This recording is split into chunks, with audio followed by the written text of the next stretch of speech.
Hello दोस्तों, उम्मीद है आप अच्छे होंगे और आप अच्छे से पढ़ाई भी कर रहे होंगे। तो आइए बढ़ते हैं। हमने इतने सारे सेशन कुछ देख लिए हैं जिसमें काफ़ी कुछ हम पढ़ चुके हैं। तो इस सेशन में थोड़ा सा कुछ पढ़ेंगे और कुछ क्वेश्चन भी सॉल्व करेंगे। तो आप बने रहिए लास्ट तक। लास्ट में हम आपके लिए कुछ क्वेश्चन भी लेकर आए हैं ताकि जो भी हमने पढ़ा है और उसका हमारा रिवीजन भी हो सके और जो हम पढ़ रहे हैं उसकी भी प्रैक्टिस हो सके। चलिए बढ़ते हैं आगे। तो दोस्तों आज हम देखने वाले हैं TCP/IP मॉडल। ये OSI मॉडल से पहले आया था। ये सिमिलर है but not exactly similar to OSI model. इसमें 5 लेयर स्ट्रक्चर है और हमारा OSI मॉडल में 7 लेयर स्ट्रक्चर था हमारा। ठीक है दोस्तों, ये 5 लेयर है हमारा और जो application transport network layer, data link layer and physical layer है, जबकि OSI मॉडल हमारा 7 लेयर था। The first 4 layer provides physical standard network interface, internetworking and transport function that correspond to the first 4 layers.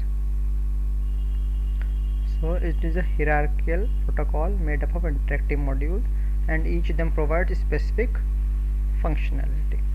ठीक है दोस्तों,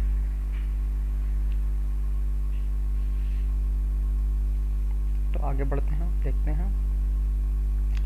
तो दोस्तों OSI model में हमारा physical layer, data link layer, network layer, transport layer, session, presentation और application layer था, जबकि यहाँ पर ये तीनों मर्ज हो गई हैं। ठीक है दोस्तों, एक साथ हो गई हैं। तो अब हमारे पास यहाँ पे केवल 5 ही हमारी लेयर हो गई। अगर हम कहें तो इसको 1, 2, 3, 4 और ये पूरा 5th लेयर। ठीक है दोस्तों, इस तरह से हम 1, 2, 3, 4, 5 लेयर काउंट करेंगे इसके अंदर। ठीक है, तो दोस्तों अब इसमें कुछ प्रोटोकॉल्स लिखे हैं जो हम देखेंगे क्या हैं। ठीक है, TCP/IP UDP हम पहले पढ़ भी चुके हैं, IP भी पढ़ चुके हैं और इसमें से कुछ और हम पढ़ेंगे।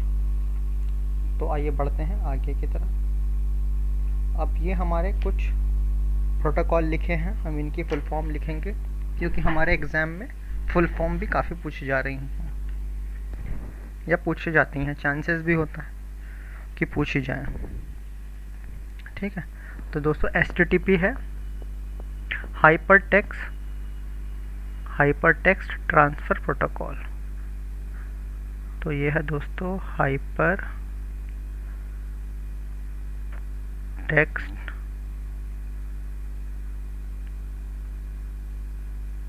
Transfer protocol. ठीक है, इसी तरह से है एक है SNMP। इसका मतलब है सिंपल नेटवर्क मैनेजमेंट प्रोटोकॉल। दोस्तों थोड़ा सा राइटिंग थोड़ा साफ नहीं है तो आपको ये बियर करना पड़ेगा, फिर भी इसीलिए मैं बोल दे रहा हूँ ताकि आप आसानी से उसको लिख सकें। इसी तरह से SMTP है, ये है simple mail transfer protocol. Transfer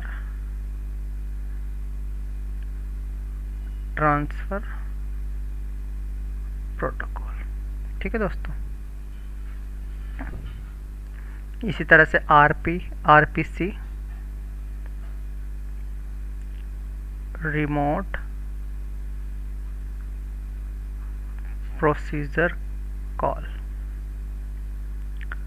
TFTP, T for trivial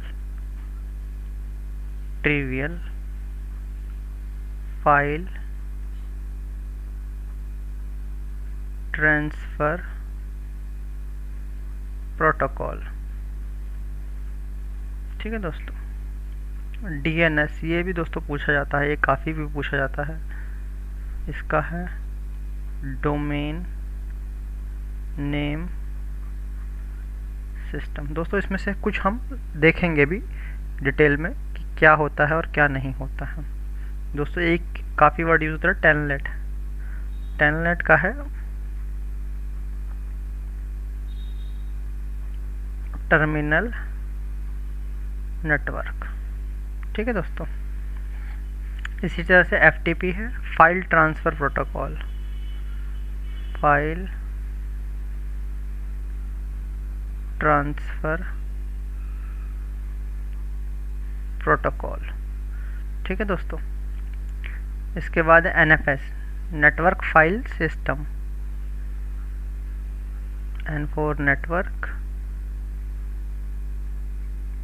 file system. ठीक है दोस्तों, इसी तरह से UDP और TCP वगैरह हम देख ही चुके हैं, फिर भी UDP का हम दोबारा लिख देते हैं यूज़र डेटाग्राम प्रोटोकॉल। UDP का था हमारा यूज़र डेटाग्राम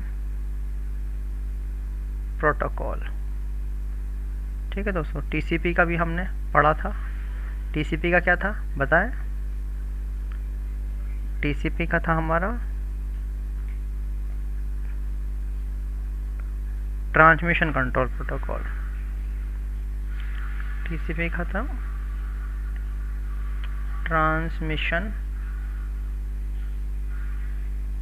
कंट्रोल प्रोटोकॉल। ठीक है दोस्तों, ARP भी हमसे कई बार पूछ लेता दोस्तों। ARP इम्पॉर्टेंट भी है, एड्रेस रिजोल्यूशन प्रोटोकॉल। ठीक है, तो इसको लिखेंगे एड्रेस रिजोल्यूशन प्रोटोकॉल। ठीक है दोस्तों, ये भी काफ़ी पूछा जाता है। इसके बाद है दोस्तों ICMP। ICMP stands for internet control message protocol. तो ये हो गया इंटरनेट कंट्रोल मैसेज प्रोटोकॉल। ठीक है दोस्तों, एक और है IGMP। IGMP हो गया internet G for group internet group management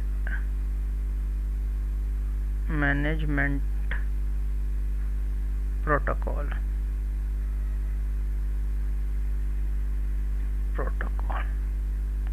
ठीक है दोस्तों, IGMP के बारे में थोड़ा सा बता देता हूँ। ये अलाउ करता है सेवरल डिवाइसेस को एक IP एड्रेस शेयर करता है। ठीक है, अगर कहें it allows this protocol is protocol that allows several devices to share one IP address so that all receive the same data. IGMP is a network layer protocol used to set up multicasting on network to use IPv4। Basically multicasting के लिए use होता है। दोस्तों थोड़ा writing थोड़ा गंदी है, इसीलिए मैंने थोड़ा बोल के भी आपको बता दिया है क्या है, और आगे हम देखेंगे भी, वहाँ पे मैं हाईलाइट भी करता रहूँगा कहाँ कहाँ क्या चीज़ें हैं। हाँ, ये पढ़ते हैं आगे की ओर। नेटवर्क एक्सेस लेयर दोस्तों हम ये पढ़ चुके हैं पहले ही, कुछ इसमें नया नहीं है, तो हम आगे बढ़ते हैं। आप पढ़ लीजिएगा इसको, बहुत इजी है, हम पहले ही ये सब बातें कर चुके हैं, तो इसलिए टाइम नहीं लगाएंगे, आगे बढ़ते जाएंगे। इंटरनेट लेयर और ये IP प्रोटोकॉल ये सब हम पहले ही पढ़ चुके हैं पिछले स्लाइड्स में। Host to host communication, IP addressing, data encapsulation and formatting, fragmentation and reassembly. आप कहें तो थोड़ा बता देता हूँ। तो दोस्तों जैसे IP एड्रेसिंग है, लोकल होस्ट एड्रेस जिसको हम IP एड्रेस कहते हैं। ठीक है, जो यूज़ होता है इंटरनेट पे higher layer to identify the device and provide networking layer, networking routing. Host to host communication determines the path through which data is transmitted. ठीक है, data encapsulation and formatting, IP protocol accept data from the transport layer protocol and IP protocol ensure that the data is sent and received securely. It encapsulates the data into message known as IP datagram। ठीक है दोस्तों, इसी तरह से ये maximum transmission unit MTU की बात यहाँ हम कर रहे हैं। ठीक है, the limit imposed on the size of IP datagram by the data link layer protocol known as MTU। the size of MTU का फुल फॉर्म ज़्यादा नहीं पूछा जाता है, बट आप याद कर सकते हैं। If the size of IP datagram is greater than MTU unit, then the IP protocol splits the datagram into smaller unit so they can travel over the local network. Fragmentation and can be done by the sender or intermediate router. At the receiver side, all the segments are reassembled to form a original message। Same चीज़ दोस्तों next है routing. ठीक है, same local network की वो बात कर रहा है, लैन मैन वैन की। ठीक है, डायरेक्ट डिलीवरी की बात हो रही है यहाँ पे। आगे बढ़ते हैं दोस्तों, जो अभी हमने कहा था इम्पोर्टेंट भी है, ARP protocol. ARP stands for address resolution protocol. ठीक दोस्तों, बहुत बार इसकी फुल फॉर्म भी पूछी जाती है, तो इसको आप लर्न कर सकते हैं। It is a network layer protocol which use to find physical address from IP address. दोस्तों इसका यही इम्पोर्टेंस है, इसकी इम्पोर्टेंस यही है। ये फिजिकल एड्रेस फाइंड करता है, किससे? IP एड्रेस से, IP एड्रेस। ठीक है, इसमें दो मेनली प्रोटोकॉल में दो टर्म है mainly, ARP request and ARP reply. तो ARP रिक्वेस्ट क्या है? When a sender wants to know the physical address of the device it broadcast the ARP request to the network. And ARP reply, every device attached to the network will accept the ARP request and process the request, but only recipient recognizing the IP address and sends back the physical address in the form of ARP reply। तो इस तरह से उसको पता लगता है कि physical address उस IP एड्रेस का क्या है। The recipients adds the physical address both to its cache memory and the datagram header। तो वो दोस्तों दोनों में ऐड कर देगा, कैच मेमोरी में भी ऐड कर देगा, डेटाग्राम हेडर में भी ऐड कर देगा जो फिजिकल एड्रेस वहाँ से मिला है। ठीक है, आगे बढ़ते हैं। इसी तरह से है ICMP protocol. ICMP protocol stands for internet control message protocol. तो अगर वहाँ हमारा छूट गया हो, यहाँ पे अगर आपको समझ नहीं आया हो ICMP, तो दोस्तों ये इंटरनेट कंट्रोल मैसेज प्रोटोकॉल। ठीक है, ये थोड़ा सा क्लियर भी नहीं रहा है ना, ये कंट्रोल था। ठीक है, तो आप यहाँ पे इसको यहाँ पे इंटरनेट कंट्रोल मैसेज प्रोटोकॉल आप यहाँ से लिख सकते हैं। It is a mechanism used by the host और routers to send notification regarding datagram problems back to the sender. A datagram travels from router to router until it reaches the destination. If the router is unable to route the data because of some unusual conditions such as link disable हो गया है, या fire हो गया है, या congestion हो गया है, या device ही आपका burn हो गया है, then ICMP protocol used to inform the sender that datagram is unavailable। अब इसमें भी दो हैं, ICMP टेस्ट और ICMP रिप्लाई, जैसे वहाँ पे भी था ARP में भी। तो ICMP टेस्ट क्या करेगा? Test whether the destination is reachable और नॉट। रिप्लाई में whether the destination device is responding और नॉट। The core responsibility of ICMP protocol is to report the problems, not correct them. So it can not correct. Important is report the problem, not correct them. The responsibility of the correction is lies with the sender। okay,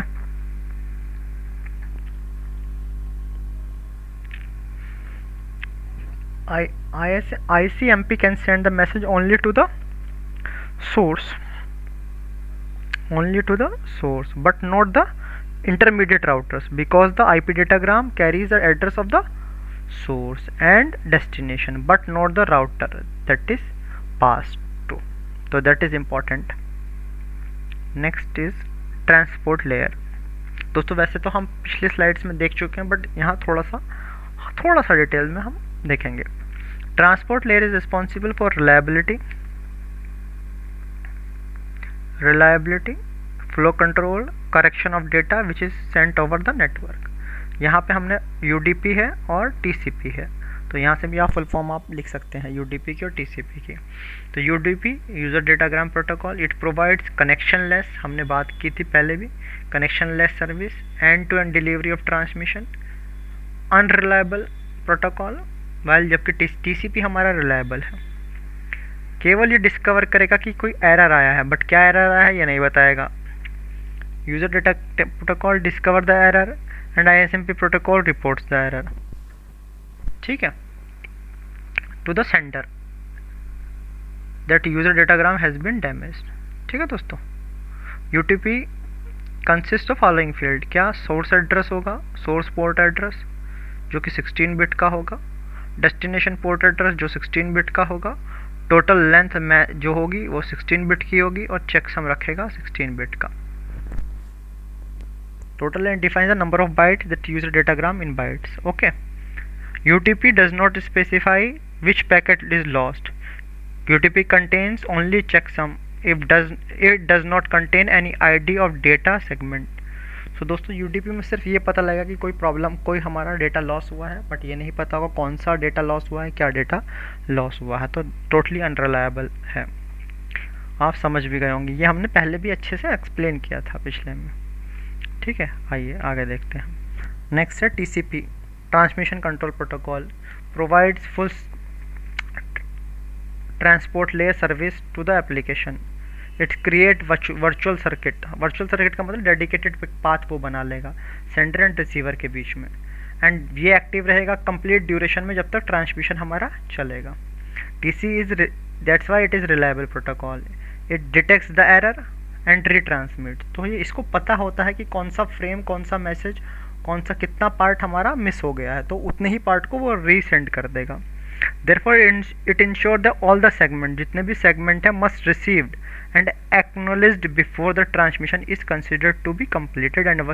तो दोस्तों जैसे ही हमारा पूरा का पूरा data completely transmit हो जाएगा और वहाँ से हमें एक एक्नॉलेजमेंट मिलेगा कि हमारा सारा का सारा डेटा वहाँ पे रिसीव और कम्प्लीटली और सही सीक्वेंस में रिसीव हो गया है, तो उसके बाद क्या होगा, वो जो हमारा डेडिकेटेड पाथ था वो उस पाथ को छोड़ देगा ताकि और कोई उस पाथ को यूज़ कर सके। At sending end TCP divide the whole message into smaller unit, जैसे हमने पढ़ा था सेगमेंट में। ठीक है, सेगमेंटेशन हो जाता है। Each segment contain the sequence numbers, एक सेगमेंट हर सेगमेंट को एक सीक्वेंस नंबर देता है which is required for reordering the frames to the form of original message. तो फिर वो वापस से उसी सीक्वेंस नंबर की ज़रूरत पड़ती है। लेट्स सपोज 1 2 3 4 हमने ये 4 हमारा सेगमेंट बने जो भेज रहे हैं। अब रिसीव कुछ इस तरह से हुआ 1 4 3 2, लेकिन अब ये इसको रीऑर्डर करेगा 1 2 3 4। ठीक है, ये सीक्वेंस नंबर के आधार पे ही होगा। At the receiving end TCP collects all the segment and reorders them based on the sequence number। ठीक है, ये हमने दोस्तों पहले भी देख चुके हैं, लेकिन आपको फिर से रिवाइज कराया ताकि आपको समझ में भी आए, और ये क्योंकि TCP IP मॉडल हमें पढ़ाना था तो उसमें ये कवर भी होना था वापस से। आगे एप्लीकेशन लेयर आ गया हमारा। An application layer is the top most layer in the TCP IP model, responsible for handling high level protocol issue of representation. This layer allows to user interact with the application. When one application layer protocols want to communicate with another application layer, it forward data to the transport layer। ठीक है दोस्तों, वही था जो एक sender है हमारा, जैसे हमने बात की थी, एक सेंडर है, इसको हमने TX कहा, और एक हमारा रिसीवर है RX। तो दोस्तों ये नीचे की तरफ डेटा जाएगा फिजिकल से और फिर होते हुए वापस application. There is an ambiguity occurs in the application layer. Every application cannot be placed inside the application layer except those who interact with the communication system. For example, text editor cannot be considered as application layer, while web browser using HTTP protocol interact with the network layer. HTTP protocol is an application layer protocol. तो दोस्तों हमने HTTP की full form भी देखी थी, hyper text transfer protocol. ठीक है, यहाँ पे हमने HTTP की फुल फॉर्म हमने देखी थी। ठीक है, आगे बढ़ते हैं। तो दोस्तों आ गया है हमारा, कुछ हमने जो ऊपर टर्म देखे थे उन्हीं को वापस से हमने देखने की बात की थी। HTTP stands for Hypertext Transfer Protocol. Protocol allows to access the data over the www World Wide Web. It transfer the data in the form of plain text, audio, video. It is known as Hypertext Transfer Protocol as it has efficiency to use the hypertext environment where there is a rapid jumps from one document to another. ठीक है दोस्तों, इसी तरह से SNMP stands for Simple Network Management Protocol, framework used for managing the devices on the internet by using TCP/IP protocol suite. SMTP Simple Mail Transfer Protocol, email के लिए ज़रूरी है। ठीक है, ईमेल एड्रेस। DNS दोस्तों ये बहुत इंपॉर्टेंट है, DNS डोमेन नेम सिस्टम। तो दोस्तों हमें पता है कि हम जैसे हम जाते हैं www.google.com, amazon.com, ये सब नेम से हम जा रहे हैं, लेकिन बैकएंड में इनके पीछे एक IP एड्रेस है। ठीक है, तो वही DNS करता है। IP address is use to identify the connection of host to internet uniquely, but people refer to use the name instead of address. Therefore, the system that maps the name to the address is known as domain name system. Okay दोस्तों, Telnet is terminal network. It is established the connection between the local computer and remote computer in a such way that the local terminal appears to be terminal at the remote system. तो दोस्तों remote के लिए हमने ये use किया। FTP file transfer protocol, standard internet protocol used for transmitting the files from one computer to another. ठीक है दोस्तों, तो हमने जैसा कहा था कि कुछ प्रोटोकॉल हम देखेंगे कि ये इंपॉर्टेंट है, एग्ज़ाम में पूछा जाता है। DNS के बारे में, टेलनेट के बारे में। तो दोस्तों इनकी फुल फॉर्म भी याद रखिए और थोड़ा सा क्या है ये भी याद रखना है, क्योंकि इन्हीं बेसिक्स पर हमारे एग्ज़ाम्स में क्वेश्चन पूछे जाते हैं। आइए अब कुछ क्वेश्चंस हम देखेंगे जो ताकि हम जो हमने पढ़ा है वो थोड़ा हम रिवाइज भी कर पाएँ और हम देख पाएँ कि हमें कितना कंसेप्ट समझ आया है। तो आगे बढ़ते हैं कुछ क्वेश्चंस की ओर। Transmission data rate is decided by, दोस्तों ये एक अच्छा क्वेश्चन है कि जो ट्रांसमिशन डेटा रेट है वो कौन डिसाइड करता है? Network layer, physical layer, data link layer और ट्रांसपोर्ट लेयर। तो दोस्तों आंसर इसका क्या होगा, आप सोचिए थोड़ा सा। दोस्तों आंसर होने वाला है फिजिकल लेयर। कैसे फिजिकल लेयर, हम देखते हैं। Physical layer is a layer one device which deals with the network cables और the standards in use like connectors, pins, electric currents, etc. Basically, the transmission speed is determined by the cables and the connectors used. Hence, it is physical layer that determines the transmission speed in the networks. Some of the cable used for high speed data transmission are optical fiber, twisted pair cable. तो दोस्तों जैसा हमें पता है कि optical fibre पे हम ज़्यादा स्पीड दे सकते हैं, जबकि कॉपर केबल पे हम कम स्पीड दे सकते हैं। तो मीडिया डिसाइड करता है, और मीडिया किससे कनेक्ट होता है? फिजिकल लेयर से कनेक्ट होता है। तो फिजिकल लेयर डिसाइड करेगा कि क्या ट्रांसमिशन रेट हमारा रहेगा। ओके, होप आप समझ गए होंगे इस बात को। Next question, which layer provide the service to the user? Application layer, session layer, presentation layer, physical layer. तो दोस्तों यूज़र तो किससे इंटरेक्ट करेगा? यूज़र तो केवल एप्लीकेशन लेयर से इंटरेक्ट करेगा। तो आंसर इज एप्लीकेशन लेयर। ठीक है दोस्तों, user mainly interacts with the application layer to create and send information to the other computer or network. Application layer provides the interface between the application and the network. It is a topmost layer in the both TCP/IP and the OSI model. दोस्तों जैसा हम email करते हैं तो एक application use कर रहे हैं ईमेल, जो एक एप्लीकेशन लेयर पे काम कर रहा है जिससे हम भेज पा रहे हैं ईमेल। इसी तरह से हम गूगल क्रोम यूज़ कर रहे हैं इंटरनेट सीधा ब्राउज़ करने के लिए, हम माइक्रोसॉफ्ट वर्ड यूज़ कर रहे हैं टाइप करने के लिए। तो ये सब एप्लीकेशंस हैं। आइए आगे बढ़ते हैं। Which address is used to identify a process on host by the transport layer?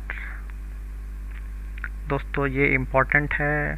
Physical address, logical address, port address, specific address. तो दोस्तों यहाँ ये बात कर रहा है ट्रांसपोर्ट लेयर की, ठीक है। तो दोस्तों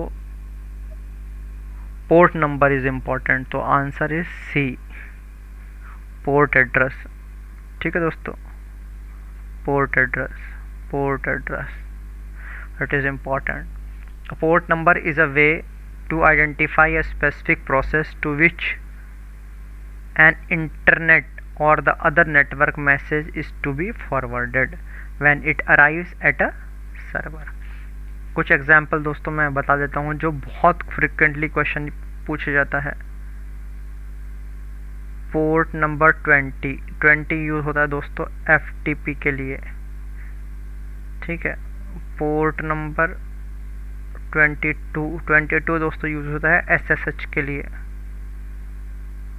SSH, ठीक है दोस्तों। पोर्ट नंबर 23 यूज़ होता है टेलनेट के लिए।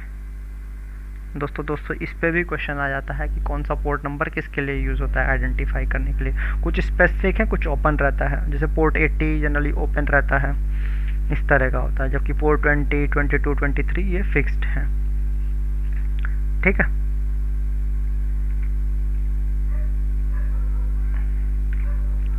आगे बढ़ते हैं। Which layer is responsible for to process delivery in general network model?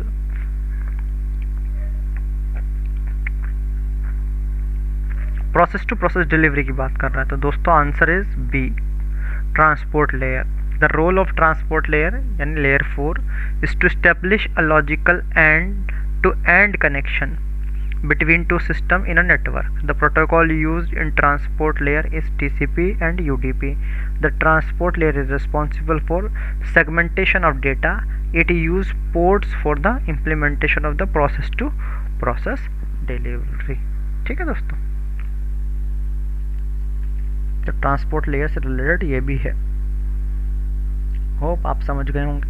आगे बढ़ते हैं, ठीक है। तो ट्रांसपोर्ट लेयर की बात क्या कर रहे थे, यहाँ भी दोस्तों ये वही चीज़, पोर्ट के through process to process delivery, जो प्रोसेस टू प्रोसेस डिलीवरी हो रही है वो पोर्ट के थ्रू हो रहा है, ठीक है। और कौन कौन से प्रोटोकॉल हम इसमें यूज़ कर रहे हैं, TCP यूज़ कर रहे हैं और UDP यूज़ कर रहे हैं, ठीक है। आगे बढ़ते हैं।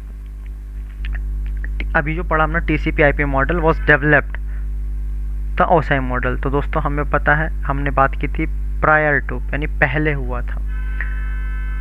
Several TCP/IP prototypes were developed at multiple research centre between 1978 to 1983, where OSI reference model was developed in 1984. So TCP/IP was developed when the intention to create a model for the internet, while OSI was intended to be general network model.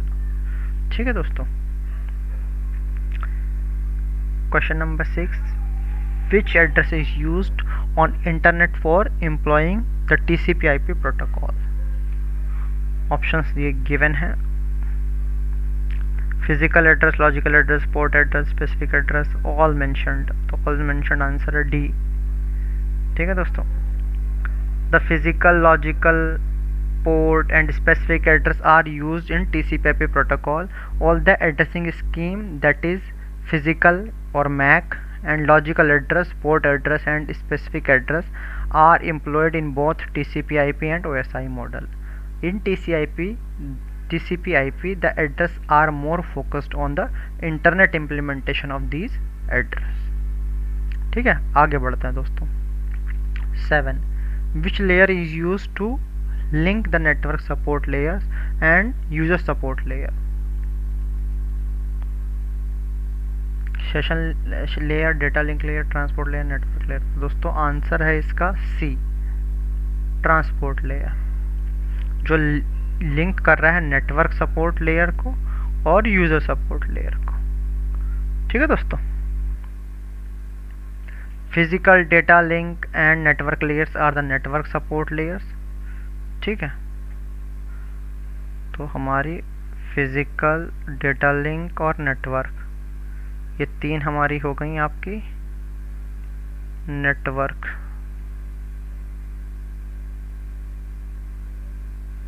Support layer.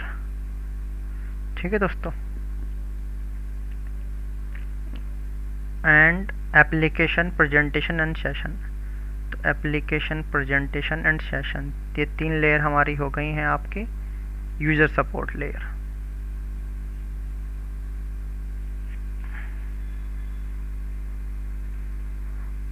ये तीन हमारी हो गई हैं user support layer. तो दोस्तों इसके बीच में का लेयर हो गया हमारा ट्रांसपोर्ट लेयर। ठीक है, the transport layer links these layers by segmenting and rearranging the data. It uses protocols like TCP/IP and UDP। दोस्तों आप ये भी समझ गए होंगे। ठीक है, थोड़ा सा मैं लिख देता हूँ।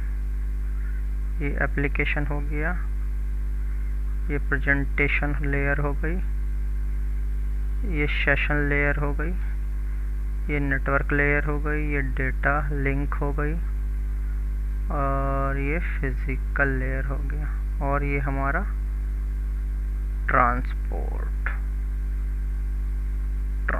लेयर। ठीक है दोस्तों, आगे बढ़ते हैं। The number of layer in OSI reference model is, दोस्तों no doubt it is 7 layer model. Okay, next question, the functionalities of presentation layer include. दोस्तों प्रेजेंटेशन लेयर पे क्वेश्चन इन्होंने पूछा है, data compression, data encryption, data description, all. तो दोस्तों answer है इसका D. Some function of the presentation include character code translation, data conversion, data encryption, data decryption, data translation. It connects the application layer with the layer below, converting them human readable text and media to the machine readable format and vice versa. So delimiting and synchronization of the data exchange is provided by कौन सा layer दोस्तों? तो दोस्तों sink की जहां हमारी बात हो गई वहां सेशन आ जाता है बी, इसका ऑप्शन है B. The session layer provides the mechanism for opening, closing and managing a session between the user application process, and the session layer is responsible for establishing, managing, synchronizing and terminating sessions। ठीक है दोस्तों, आगे बढ़ते हैं। In the OSI model, the data packets moves from the lower to the upper layer. Headers are options B removed। तो दोस्तों होता क्या है, ये मेरा TX है, ये मेरा RX है। तो जैसे जैसे ये मेरा डेटा हो गया केवल जो हमारा एप्लीकेशन लेयर पे हो गया, तो जैसे जैसे मेरा ये नीचे की तरफ बढ़ेगा मेरा ऐड होता जाएगा हेडर। ठीक है दोस्तों, ये मेरा हेडर, हर बार एक हेडर ऐड होता चला जाएगा। लेकिन वो क्या कह रहा है, जब पैकेट मूव होगा from lower to upper layer, तो दोस्तों यहाँ भी ऐसे ही रहेगा। तो जब लोअर से अपर की तरफ जाएगा तो डेटा, ये हेडर रिमूव होते जाएंगे और केवल लास्ट में केवल डेटा आ रहा है बचेगा। ठीक है, ये सब हेडर हटते चले जाएंगे ऊपर की तरफ। ठीक है दोस्तों, got it. Which of the following statements can be associated with the OSI model? A structure way to discuss and easier update the system component. One layer may duplicate lower layer functionality at one layer. No way requires information from another layer. दोस्तों option is C is correct. One layer may use the information from another layer. For example, time stamp value. The information is contained in the header inserted by the previous layer. The header is added as a packet moves from higher layer to the lower layer. तो केवल header add होता है, कोई नई information add नहीं होती है। तो दोस्तों इसीलिए वो इंडिपेंडेंट होते हैं अपनी फंक्शनैलिटी के लिए। ठीक है, तो दोस्तों आज के लिए सिर्फ इतना ही। तो होप आपको आज जो हमने बताया वो समझ आया होगा, और हमने कुछ क्वेश्चन भी देखे जो उस पर बेस्ड थे, तो हमारा काफ़ी रिवीजन भी इस चीज़ से हुआ। ठीक है, तो दोस्तों आप इसी तरह से पढ़ते रहिए। और दोस्तों हमारा एक ही मोटिवेशन है कि आप लाइक करें वीडियोस को, आप सब्सक्राइब करें चैनल को, ताकि आपको नोटिफिकेशन मिलते रहें, और ज़्यादा से ज़्यादा लाइक कीजिए दोस्तों। And that's all, thank you very much, have a good day.